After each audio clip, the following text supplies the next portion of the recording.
Hi everyone. Today I am going to tell you a very short story from Santi Parva of Mahabharata, and this story was told by Rishi Vyasadeva to King Yudhishthir. As you know, after the Mahabharata war, and particularly when he was performing the water rituals at the bank of the river Godavari, and Mother Kunti came to him and requested him to give some water, to offer some water for his eldest brother Karna. King Yudhishthir just lost his sense. He couldn't believe his ear, and as it is, his heart was filled overwhelmed. He was overwhelmed with grief. And when he heard about Karna, he couldn't believe his ears. And he cried and he lamented all through the time, saying that I am the cause of all the death of my kinsmen. Thus he was cursing himself that I am a wretched fellow, I am a sinner, and I deserve nothing. But I want complete renunciation, means I would go to the forest, I would take the retirement. As he was going on lamenting at that time, the great rishis like Kanva, Devala, and Rishi Narada, means Muni Narada, and Vyasa himself came to him, and one by one, they told him they gave him so many examples about the duties and about the other kings, that what he should do. It is not fair for him to renounce the world to take the retirement. To that, Vyasadeva told him a beautiful story of King Sudyumna. You know, there were two brothers.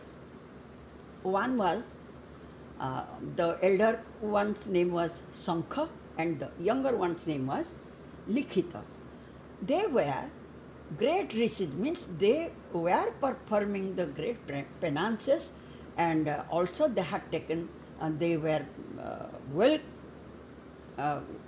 conversant of this Vedangas and everything, all the scriptures.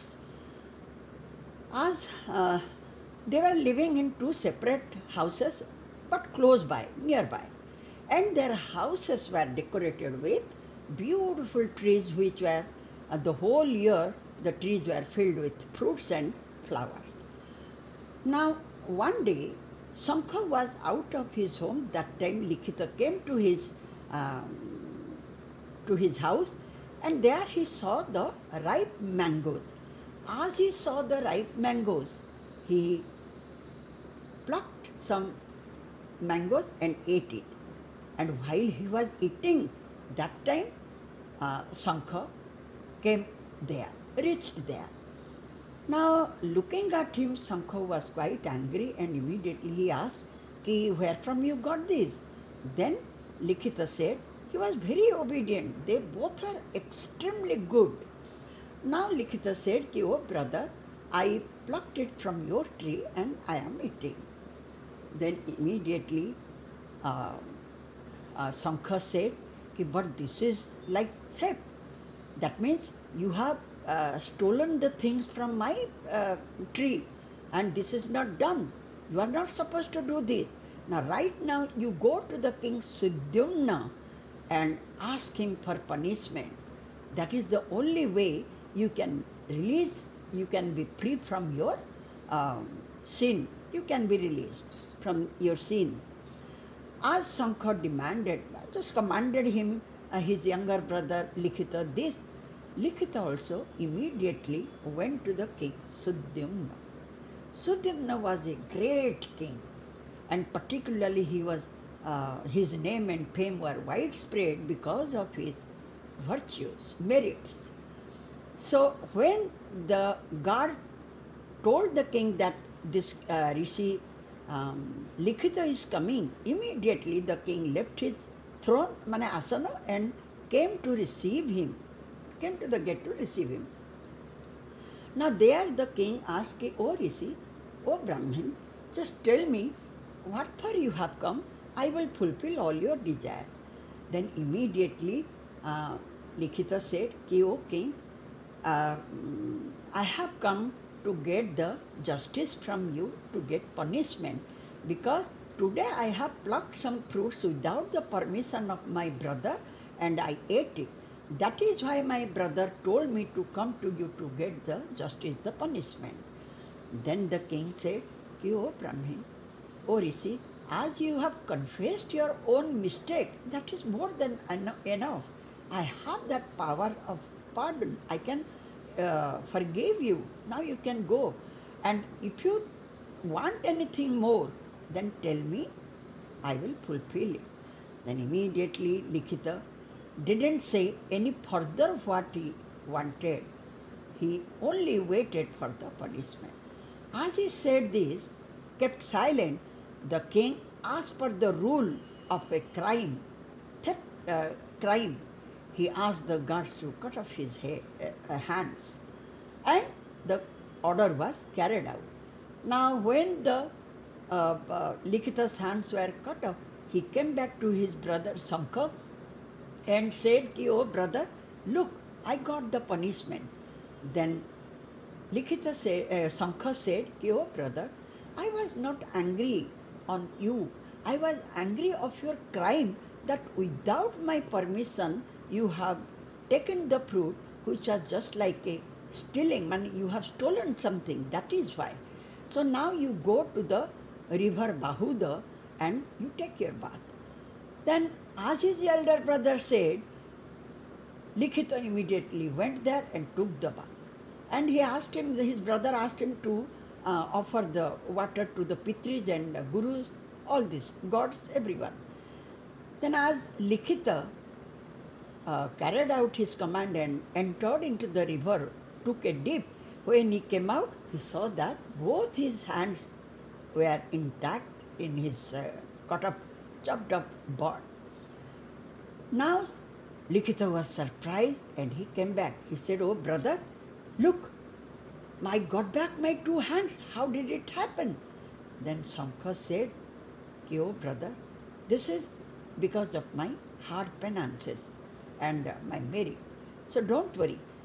Then Likhita was he was surprised and he said, "Oh brother, if you have this much of power, then why didn't you yourself punish me and you could tell me anything? Why did you send me to the king?" Then his brother said, "Ki, oh Likhita, I am not supposed to punish you because I am not the person who should give the verdict. So for any crime or any mistake, the king should give the punishment, not me. That is why I sent you to the king Sudyumna." And he was a noble king. As he said this, Likhita understood his mistake and he also understood the greatness of the king Sudyumna. And this story Vyasadeva told to King Yudhishthir, "Ki, oh Yudhishthir, if you will not be the king, then this is a crime. You are a Kshatriya. You have killed your kinsman in the war, not any grudge, keeping any grudge or anything. So you didn't kill anything. It was their misdeed, it was their misbehavior which dragged them to the war and killed them. It was the God only, time only. So why are you blaming and repenting again and again? So only one thing by which you will be punished if you will not do your dharma." You know everything, Yudhishthir. You are a learned fellow. As Vyasadeva told him, once again he explained him, "Ki, you are supposed to be the king and rule the kingdom, and you should take care of your subjects appropriately. Your subjects should not be afflicted by any type of torture. You should satisfy the gods and the Brahmins and the rishis. That is your dharma. And yes, you should look after your younger brothers, your wife, Krishna, who had, all of them had already got torture for 13 years. So now When you are getting all the luxury, all the prosperity, all the your kingdom, that time means parental property. That time you cannot deny to accept. You cannot refuse it. If you do that, that is your adharma. As you are a follower of dharma, you should not do it. Now go and be the king of Hastinapur, rule your subjects properly, and do your duty also appropriately, like doing the sacrifices and then giving the all the thing to the Brahmins, charity, everything you have to do. So follow the path of dharma. Thus Vyasadeva advised him, and of course King Yudhishthir learned a great lesson from that, but still then he was repenting. Again, others told in the story. Well, why I told you this story? Because indirectly, Vyasadeva didn't ask for any punishment, cut off the hands. What he meant to say is that if somebody has done anything wrong, any crime, he should be punished. But that should be given by the proper person who is meant for that. Not to cut off the hands or anything, but some punishment should be given impartially. That is called justice. Anyways, there are so many stories in between before the coronation of Yudhishthir that I will tell you later. Thank you so much. This story is just before the coronation of King Yudhishthir. Thank you. If you have time, please visit my site thegalpa.com. Thank you.